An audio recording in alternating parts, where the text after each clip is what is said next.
So, swine flu, pandemics, might it be a good idea to prepare for such things and to spend some money on them?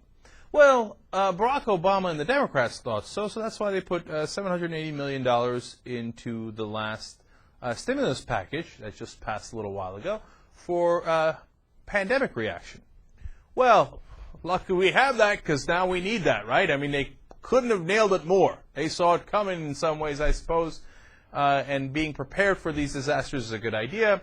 Well, we remember Bobby Jindal made a speech in response to Barack Obama address to the nation, I think it was about a couple of months ago, and Jindal said, volcano eruption, monitoring that, who needs that, come on. And then a couple of weeks later, volcano erupted in Alaska. So he seemed a little silly. Now, if you thought that was silly, wait till you find out that that $780 million was removed from the stimulus bill by, of course, the Republicans, who were so proud.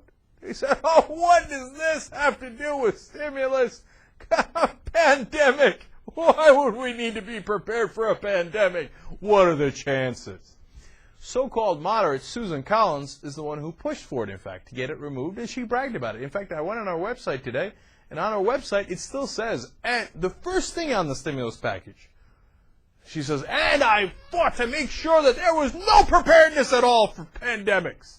Now, of course, she doesn't say quite that. Literally, she says, I fought to make sure that that money was removed from the stimulus bill. Somebody's already put together a video showing how this might have been a little bit of an oopsie-doopsie. Let's check that out real quick. Joe, we have a potential pandemic. A national health emergency. The World Health Organization says the outbreak has pandemic potential. And the CDC says it fears death in the United States. We could be in danger of a worldwide flu pandemic. A pandemic. Worrying about a worldwide pandemic. We are following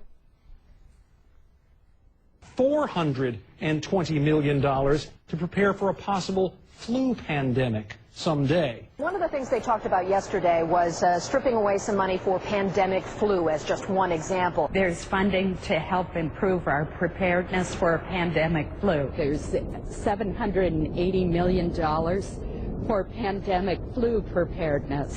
What does that have to do with an economic stimulus package?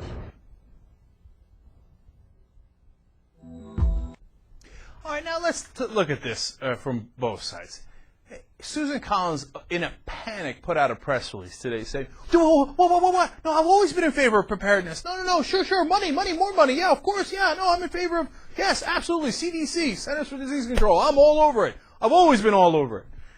Yeah, Susan, calm down, okay? A little too late for that. But to be fair now, it is entirely possible that she could have been saying, hey, we shouldn't put this as part of the stimulus package, but that we should do it in another way, right? But when you ask her and look at the record, did she then introduce a separate bill saying we should put that money in a way that is not attached to the stimulus package? No, she didn't. So it either was going to be in the package and be part of something the government emphasized and obviously put some resources behind, or it wasn't. And it wasn't. So her vote wound up, and it wasn't just her vote. Remember, she was one of the 3 senators, Republican senators, that were needed to pass that package. So she had weight, and she said what went in and what went out for a lot of those provisions. And one of those was the $780 million. So should she take some political heat for that? Obviously.